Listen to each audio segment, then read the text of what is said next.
भाई बच्चों की जो कैंडिडेट्स की मांग है नौकरी के लिए या शिक्षा मतलब व्यवस्था के लिए वो जायज़ है। मैं समझती हूँ ये सरकार सेंटर के सरकार से ज़्यादा संवेदनशील है और जैसे अभी अरेस्ट हुए हैं तो वैसी सीआईडी को भी थोड़ा नकेल कसो कि भाई आपने ढंग से काम क्यों नहीं किया। लेकिन सरकारों को ब्लेम करके हमको कुछ नहीं मिलेगा, हमको नतीजा निकालना है। और बॉलीवुड एक्ट्रेस पुनिका सदानंद इस वक्त छात्रों के समर्थन में पहुंची है। मैं बहुत दिनों से इस आंदोलन को फॉलो कर रही हूँ मुंबई में, और क्योंकि मेरा यहाँ आना हुआ तो मैंने जो मेरे मेहमान नवाजी जो कर रहे थे मैंने उनको कहा मुझे प्रोटेस्ट में ज़रूर जाना है।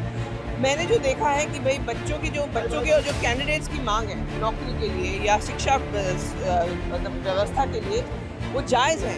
लेकिन मुझे ऐसा लगता है कि सरकार, मैं समझती हूँ ये सरकार सेंटर के सरकार से ज़्यादा संवेदनशील है।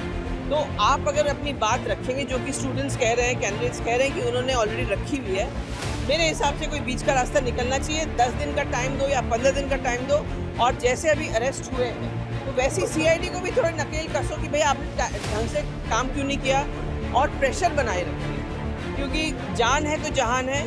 और ये बच्चे जो सीबीआई की मांग कर रहे हैं, मेरी नज़र हो सकता है ये बिल्कुल सही हो, मेरी नज़र में ये 5 साल और डिले हो जाएगा मामला, मैं ये समझती हूँ।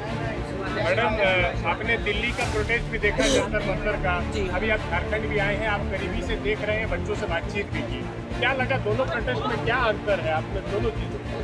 दोनों में अंतर मतलब सीजेपी में और बड़ा हुजूम आया क्योंकि वो दिल्ली है, सेंटर है, और कहीं ना कहीं रांची झारखंड में लोग कम आ रहे हैं बाहर से, लेकिन यहाँ के लोग बहुत समर्थन दे रहे हैं और जायज़ भी है, क्योंकि ये लड़ाई अभी नई नहीं है, ये काफ़ी साल से है। और इसकी पूरी हिस्ट्री जब झारखंड बिहार से हटा था तब जो मूलवासी हैं, जो आदिवासी है, जो जिन्होंने अपने हक के लिए झारखंड को बिहार से अलग किया था, उनको नौकरी मिले, उनकी शिक्षा व्यवस्था हो, उनको वो सब नहीं हुआ है। तो इसकी पहले की हिस्ट्री है, एक इस सरकार की नहीं और दूसरे सरकारों की भी। लेकिन सरकारों को ब्लेम करके हमको कुछ नहीं मिलेगा, हमको नतीजा निकालना है। और आगे चल के मेरे हिसाब से जो ये एक साथ एक चंक में नौकरी ऐलान करते हैं कि इतने वैकेंसीज हैं, वो गलत है, क्योंकि मेरे हिसाब से उसमें करप्शन होता है कि आप एक साथ इतने सारे वैकेंसीज फिर वो बिक जाते हैं, या पॉलिटिकल प्रेशर मतलब पॉलिटिकल लोग उसका गलत इस्तेमाल करके अपने लोगों को दे देते हैं। ये नहीं होना चाहिए। प्रॉपर एक फॉरम होना चाहिए जहां अनाउंस होना चाहिए कि अभी इस महीने या इस साल इतने वैकेंसीज है, अगले साल ये वैकेंसीज। और जिन लोगों का एग्ज़ाम में जो एग्ज़ाम रद्द हुए हैं, मेरे हिसाब से सरकार को एक एज रिलैक्सेशन देना चाहिए। जो लोग एग्ज़ाम में बैठ चुके हैं और उनकी गलती नहीं होने की वजह से उनको परेशानी हो रही है। मैडम आप जी मैडम, आपको बता दूं कि मैं अपनी रोजी रोटी के लिए एक एडवोकेट भी हूं और मुझे अपना घर भी देखना होता है। मैं अकेली औरत हूं, अपने घर को संभाल रही हूं। मैडम आप बॉलीवुड से हैं, आप भी यहाँ आई है, पीयूष मिश्रा भी यहाँ आए थे, क्या लगता है दिल्ली में जो बॉलीवुड का समर्थन मिला बच्चों को, झारखंड में उस कदर नहीं देखने को मिल रहा, आप अपील करते हैं?